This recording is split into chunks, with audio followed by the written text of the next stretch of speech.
merci pour l'invitation. Déjà, je n'ai pas trop l'habitude de faire ce genre de présentation. Je me sens obligé de faire un PowerPoint. Euh, Juste pour donner un petit peu de contexte, parce que chacun a sa perspective propre selon son domaine. Donc, moi, je suis chercheur en neurosciences théoriques et un peu expérimentales aussi. Je m'intéresse un petit peu à des questions philosophiques connexes. Donc globalement, voilà, je viens de la biologie et des interfaces. Voilà, donc dans les discussions de couloir avec mes collègues biologistes, évidemment tout le monde est toujours d'accord qu'il faut plus de postes, plus de budget, un meilleur taux de succès à l'ANR, etc. Donc tout ça, c'est assez superficiel et consensuel. Donc ici, je voulais aborder des questions un peu plus structurelles, peut-être moins consensuelles. Donc je vais pas répéter que tout le monde connaît, donc il y a poste, le métier se précarise, se bureaucratise, etc. Tout ça on connaît bien, donc simplement je vais les donner un témoignage ici d'un chercheur connu qui est David Hubel, qui est un biologiste qui a eu le prix Nobel pour ses travaux sur le système visuel. Il a fait à partir des années 60 en fait avec Thorsten Wiesel, qui était donc un collègue de sa génération. Intéressant, c'est que justement, j'en parlerai dans une minute, ces deux chercheurs de la même génération, ils travaillent ensemble sans forcément avoir des étudiants et des postdocs. À l'époque, c'était comme ça. Et justement, dans ce papier qui est assez récent, un papier d'opinion, il décrit comment, pour lui, la façon de faire de la recherche a changé. Et donc, c'est une perspective qui est située aux États-Unis, puisqu'il est américain. C'est également intéressant parce que souvent, on entend, on essaie de calquer le modèle américain en France et tout. Oui, mais le modèle américain de maintenant, parce que ça n'a pas toujours été comme ça non plus. Et donc, lui, il décrit les choses comme ça. Aujourd'hui, la recherche biomédicale est faite par des groupes qui consistent en un leader, le PI, et puis 5 à 20 étudiants postdoc. Alors que, avant, à son époque, la recherche était faite par 2 ou 3 chercheurs maximum, qui, d'une part, concevaient leurs idées eux-mêmes et qui les implémentaient, y compris sur la paillasse. Alors que maintenant, selon lui, les chercheurs permanents passent leur temps dans un bureau à faire de l'administration. Ça, c'est sa perception à lui pour quelqu'un qui a fait de la recherche des années 60 jusqu'aux années 2000. Et donc ça, on peut même l'objectiver un petit peu, ce sentiment-là, si on peut regarder par exemple le nombre d'auteurs dans les papiers publiés dans Nature depuis les années 40. Et en fait, on voit que jusqu'aux années 70, la plupart des papiers avaient 1 ou 2 auteurs. Et puis ça s'est envolé, ça a augmenté dans les années 80 et puis dans les années 2000, encore plus. Et dans toutes les disciplines, en recherche biomédicale, mais pas seulement. Et en parallèle à ça, l'âge auquel on devient un chercheur autonome, il a pris pratiquement 10 ans. Et ça c'est important de le garder à l'esprit, parallèlement à des augmentations de budget énormes. Parce qu'on dit souvent, oui, le problème c'est qu'il n'y a pas assez de budget, c'est la paupérisation de la recherche et tout. C'est pas tout à fait vrai, parce que si on regarde l'exemple américain, au contraire, les budgets ont augmenté de manière énorme. On voit ici le budget du NIH. À la fin des années 90, ils ont décidé de le doubler politiquement. Et en parallèle, ce qui s'est passé, c'est que le taux de succès à ces appels d'offres est divisé par 2. Il faut garder ça à l'esprit, c'est-à-dire que ce n'est pas le budget simplement qui détermine la situation, c'est vraiment des aspects structurels. Donc, avant d'expliquer un peu comment structurellement ça a changé, je voulais juste passer une minute à discuter comment se faisait la science avant. Et c'est intéressant parce que si on veut réfléchir à comment faire la science, c'est intéressant de savoir que ça n'a pas toujours été fait comme ça. Et donc ici, c'est une littérature que je connais bien, parce que c'est mon domaine, c'est la neurophysiologie dans les années 40, 50 et 60, et là je donne un exemple qui est assez typique. Ici vous avez Hodgkin et Huxley, qui sont 2 neurophysiologistes britanniques qui ont eu le prix Nobel pour leur travaux sur l'excitabilité neuronale. Et donc, deux scientifiques de la même génération, encore une fois, publiés ensemble. Et en dessous, vous avez Katz, un autre neurophysiologiste qui a eu le prix Nobel pour d'autres travaux sur la synapse. Et alors ça, c'est un exemple d'un papier de Hodgkin et Katz en 1949. Et donc, ces deux scientifiques britanniques, ils travaillaient donc dans deux endroits différents en Angleterre, ils étaient dans leur trentaine, ils avaient tous les deux un poste permanent. Et ce qui est intéressant déjà, c'est qu'il n'y a que eux sur le papier en fait.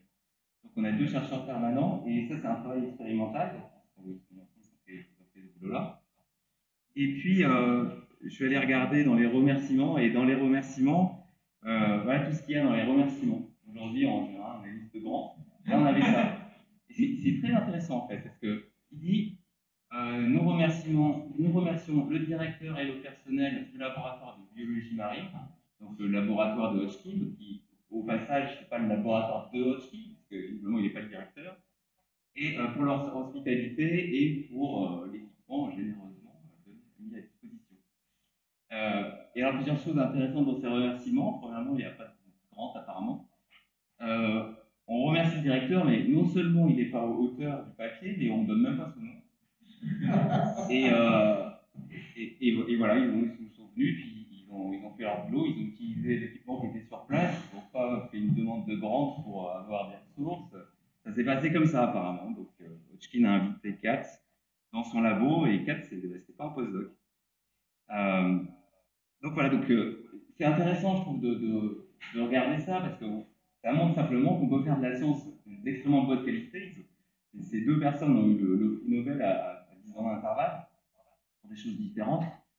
Et c'est possible de faire de la recherche de cette manière-là, qui ne soit pas particulièrement hiérarchique ni bureaucratique. Et alors, pourquoi est-ce que ça a changé euh, Souvent, on voit des commentaires, oui, la science est devenue plus complexe, etc. Alors, je ne sais pas si la science est devenue plus complexe, mais ce qui est sûr, c'est que politiquement, structurellement, il y a eu des grosses transformations depuis les années 40. Et il y en a deux principalement, en tout cas aux États-Unis, mais aussi ailleurs. Le premier, c'est la montée en puissance du financement par projet. Et donc, aux États-Unis, ça s'était lié directement à la guerre froide, c'est-à-dire la NSF, qui distribuait les grants américains, elle a été créée en 1950, dans un contexte de guerre froide, c'est-à-dire que d'une part, il fallait financer le développement technologique, mais d'autre part, il fallait faire un système qui ressemble le moins possible à un truc soviétique, quoi. Donc, c'était une agence indépendante qui distribuait des contrats, etc. Et bon, au départ, la première année, ils ont financé 24 projets, donc ça n'a pas changé fondamentalement la donne, mais progressivement, les budgets ont beaucoup augmenté. Dans les années 80, on était à 10 000 projets. Ensuite, les projets n'ont pas eu plus de financés, mais ils sont devenus plus gros. Et donc, à partir du moment où vous avez des projets financés sur contrat, qui deviennent une partie importante de vos financements de la recherche, qu'est-ce que vous faites de l'argent? Vous engagez des gens, donc vous engagez des postdocs. Et les postdocs, c'est pas nouveau, hein, c'était dans les années 40. Simplement, ce n'était pas des contrats avec un employeur, c'était des bourses qui vont être données par une université ou une fondation, qui sont données à un individu, mais ce ne sont pas des contrats pour effectuer une tâche d'un projet avec un patron chercheur. Et l'autre transformation importante, c'est la transformation des universités qui a lieu aux États-Unis et en Europe sur le mode managérial, c'est-à-dire en deux mots, la gestion par le chiffre. Et donc il y a par exemple le nouveau management public qui était d'abord instauré par Thatcher, qui est l'idée finalement de dire qu'un service public, ça doit se gérer comme une entreprise privée, il n'y a pas de raison. Sauf que, comme dans une entreprise privée, il y a une mesure d'efficacité naturelle qui est le profit, mais cette mesure, elle n'existe pas dans un service public a priori, donc il faut les créer. On crée des mesures, donc on crée les H-index, les nombres de papiers, etc., les classements d'université, voilà. Donc, ce qui est important de retenir pour moi là-dedans, c'est que ces transformations qui mènent à ce que décrivait David Duvel ne sont pas simplement une complexification de la science ou des changements spontanés, on va dire, de la façon de science, c'est des choses qui ont été impulsées idéologiquement, politiquement, de manière très forte. Donc la guerre froide et puis la théorie néolibérale. Donc c'est d'abord des transformations politiques qui amènent à un idéal type de la façon, un modèle de recherche qui est celui vers lequel on tend et celui qui est déjà bien présent dans le modèle anglo-saxon, où l'unité de base, c'est le laboratoire où il y a un permanent, le chercheur, le PI, quoi. Et donc, on voit la science comme une activité productive, production qui doit pouvoir être quantifiée. Donc, soit on la quantifie en euros des grandes, soit on la quantifie par différents indicateurs de performance. Et pour produire, il faut obtenir des financements. Et donc, le PI obtient des financements sur projet. Et c'est particulier parce qu'un projet, ce n'est pas une dotation, c'est un contrat où on s'engage à effectuer un certain nombre de tâches et on détaille les ressources pour faire ces tâches. Et parmi ces ressources, bien sûr, il y a les ressources humaines. Les ressources humaines, donc les postdocs, les étudiants et les techniciens.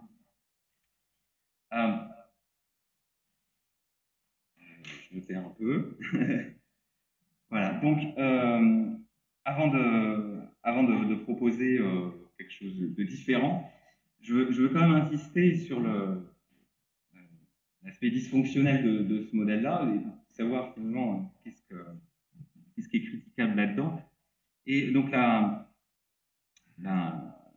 première chose, c'est cette structure pyramidale, parce que avec mes collègues biologistes, tout le monde critique la précarité, le fait qu'il y ait peu de postes, etc. Mais pour autant, il y a ce modèle de labo avec le chercheur patron, il est rarement mis en cause. Et pourtant, en fait, c'est une remarque très simple, mais si on a un système stable, au cours d'une carrière d'un chercheur, en moyenne, un chercheur va former un autre chercheur qui va prendre sa succession. Ça, en moyenne, évidemment.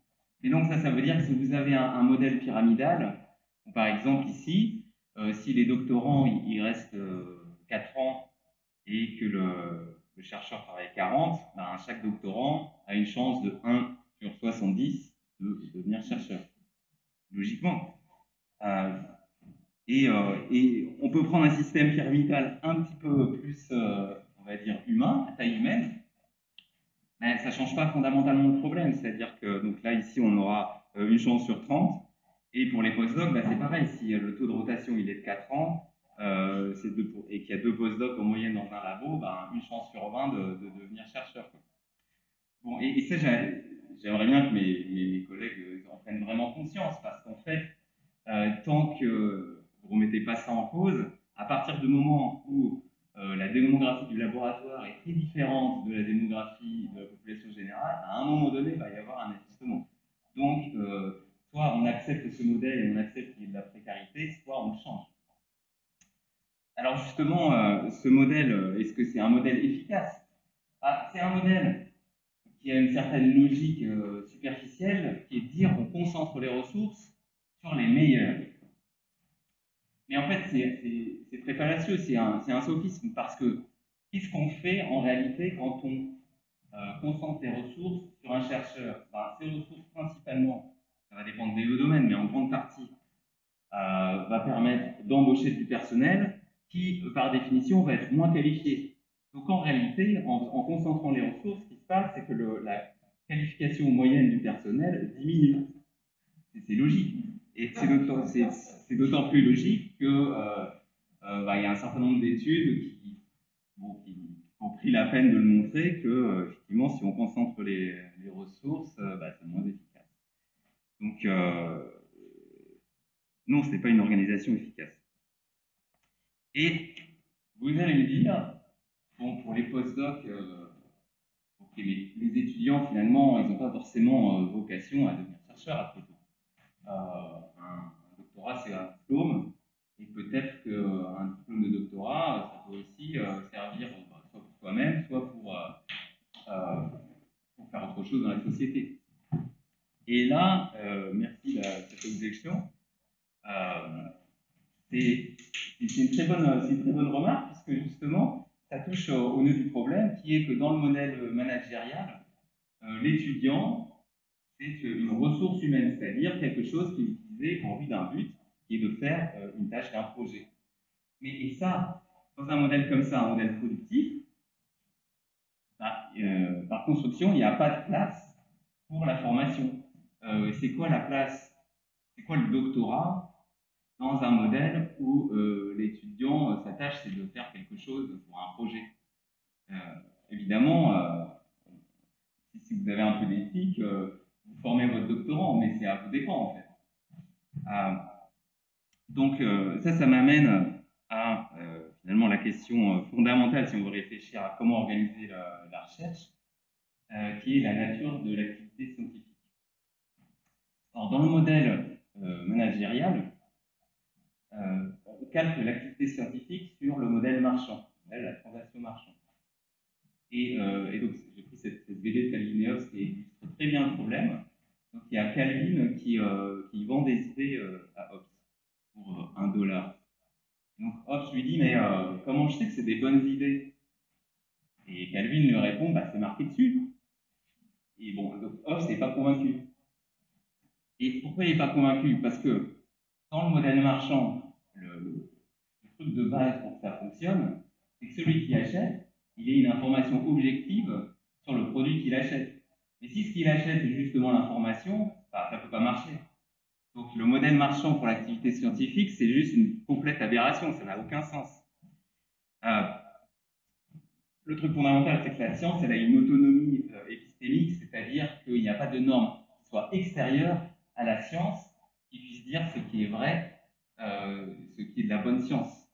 Et s'il n'y a pas de norme extérieure, ça implique que faire de la science, d'abord, en fait, c'est s'engager à suivre certaines valeurs morales, éthiques, qui est d'essayer de dire la vérité.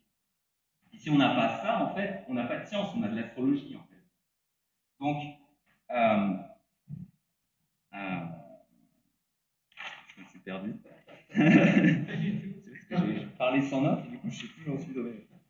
Et voilà. Et donc, du coup, ce qu'on doit rechercher dans l'organisation de la recherche, c'est des structures propices au déploiement de cette éthique intellectuelle. Donc, j'en viens à la question finalement la plus intéressante, c'est par quoi est-ce qu'on remplace ce truc?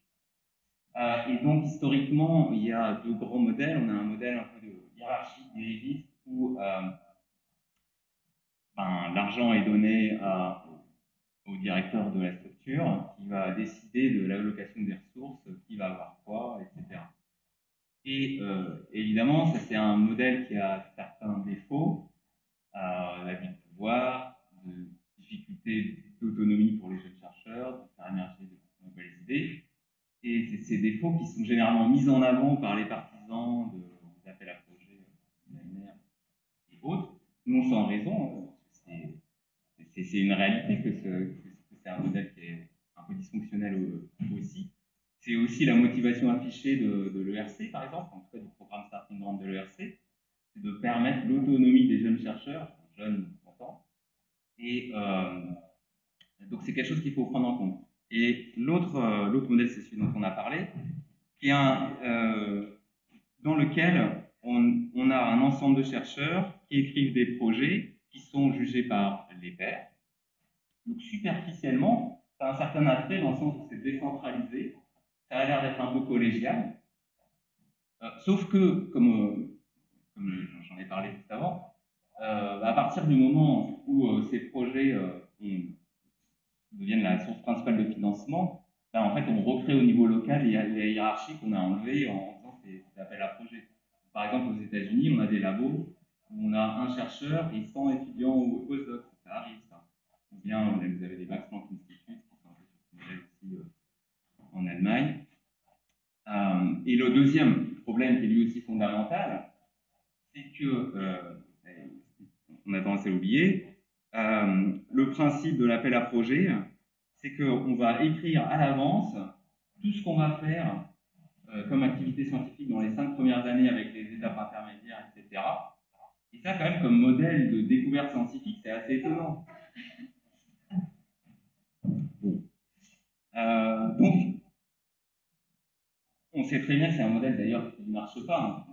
Il suffit de réfléchir un petit peu, mais bon, il y a des gens qui ont fait quand même des études aussi pour montrer par exemple que ça induit un certain nombre de biais contre, par exemple, contre l'interdisciplinarité, l'originalité, etc.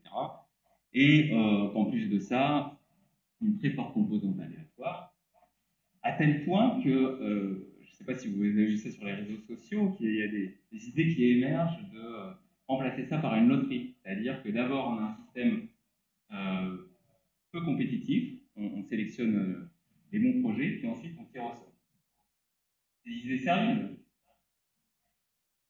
mais que je trouve un peu consternantes, parce que finalement, au départ, on avait dit, bah, pour l'inégalité, c'est pas bien, mais bon, au moins, ça permet de bien allouer les ressources, on les donne aux gens qui sont vraiment bons, qui savent quoi faire de l'argent, quoi. Et là, c'est comme si l'inégalité, elle s'était devenue tellement naturelle qu'on n'a même plus besoin de le justifier, quoi. Juste, on va donner l'argent à des gens pris au hasard, quoi, finalement, et puis les autres, ils n'auront rien, quoi. Et alors, ça m'étonne beaucoup. Alors, moi, je propose une autre idée qui est pas très originale, ni particulièrement défraîchie. Au lieu de faire ruisseler l'argent par le bas, on peut imaginer plutôt de l'agréger, ruisseler par le haut, bien sûr. On peut décider plutôt de le faire agréger par le bas. Donc, par exemple, chaque chercheur permanent a un certain budget. Bon, ça peut dépendre des domaines, certains détails. Une partie du budget, bien sûr, va financer des infrastructures mutualisées. Donc, à un niveau global, ça peut être un système d'édition. Et puis, à un niveau plus local, ça peut être des infrastructures expérimentales, la machine de café, tout ça. Ensuite, ces gens, ils discutent entre eux. Et s'ils aiment bien leurs idées, ils mettent leurs ressources ensemble. Ça fait un projet. Un projet financé avec des ressources. Et alors, évidemment, c'est un système qui a des défauts, et je vais pas les mettre de côté. Mais d'abord, premièrement, c'est un système qui laisse les chercheurs autonomes. Deuxièmement, c'est un système dans lequel les idées sont sélectionnées aussi par les pairs, comme dans le système d'appel à projet, sauf que ici, c'est le pair qui fait le boulot. Du coup, il est vachement plus motivé à rendre une bonne évaluation, d'autant plus qu'il va donner une partie de son argent. Donc, en réalité, c'est un système de sélection qui, a priori, est beaucoup plus efficace que le système d'appel à projet.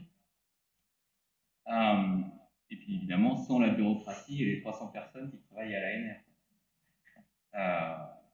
Et deuxième chose, ici, au lieu de recruter des employés qui vont être moins qualifiés que vous, en fait, on recrute des pairs. Donc, il y a quand même quelques avantages. Alors, évidemment, il y a des défauts. Et donc, je ne veux pas les mettre sous le tapis non plus. Mais simplement, ce que je veux dire, je ne vais pas essayer de minimiser ces défauts. Simplement, je vais essayer d'argumenter que ces défauts existent à l'identique ou en pire dans le système actuel d'appel à projet.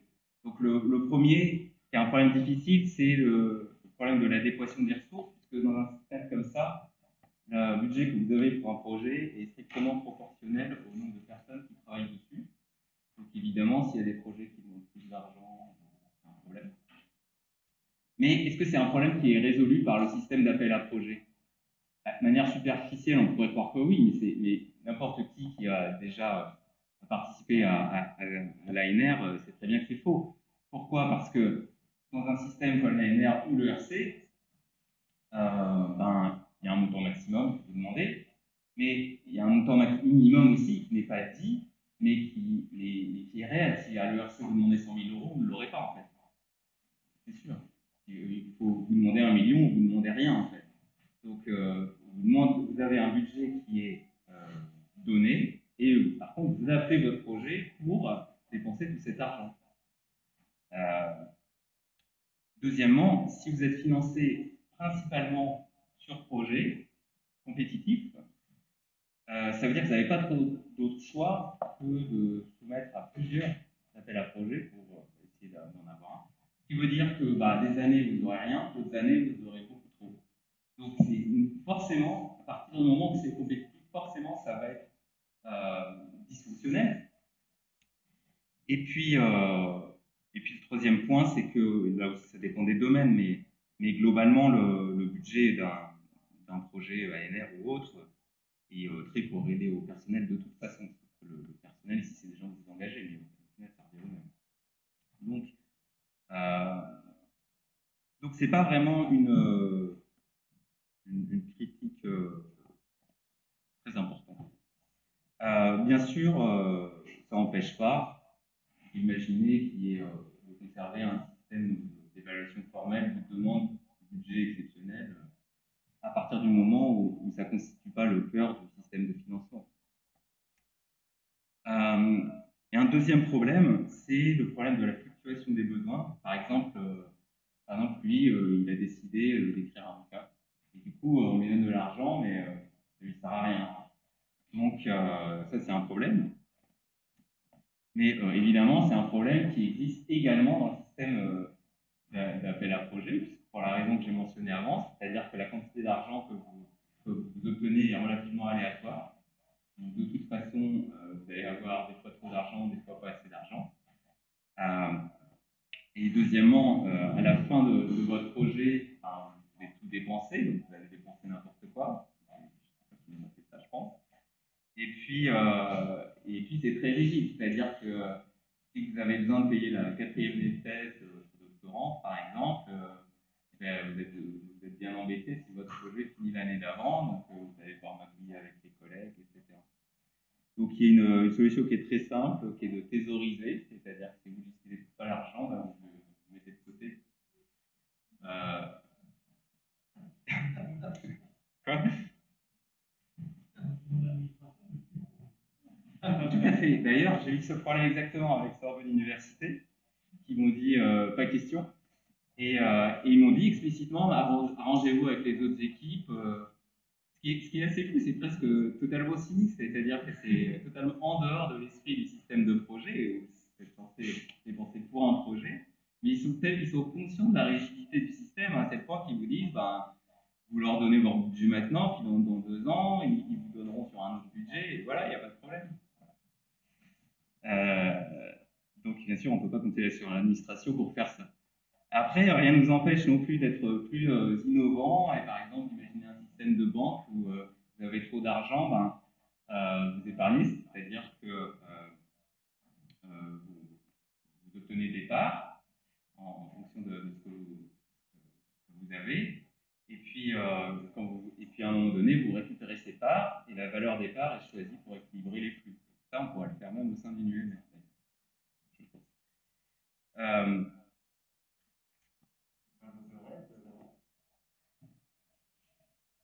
Oui, mais après, il faut un moyen pour équilibrer les flux entre ceux qui ont besoin d'argent.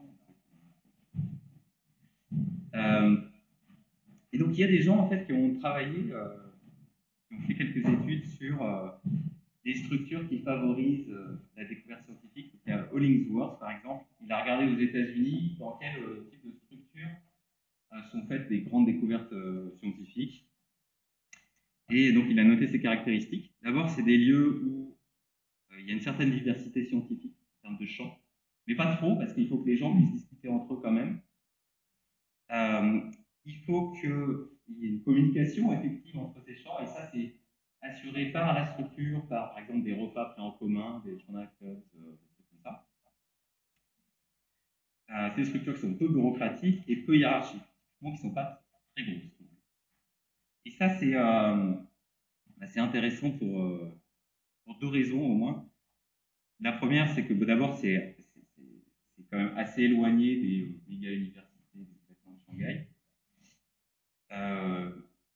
La deuxième chose importante, enfin, je trouve finalement plus intéressante, c'est que toutes ces caractéristiques, ce ne sont pas des structures d'incitation, ce n'est pas des primes, pas des sanctions, des choses comme ça. C'est des structures qui permettent certains comportements sociaux. En fait. Et donc ça m'amène à ma conclusion, qui est finalement, les présupposés sur la nature humaine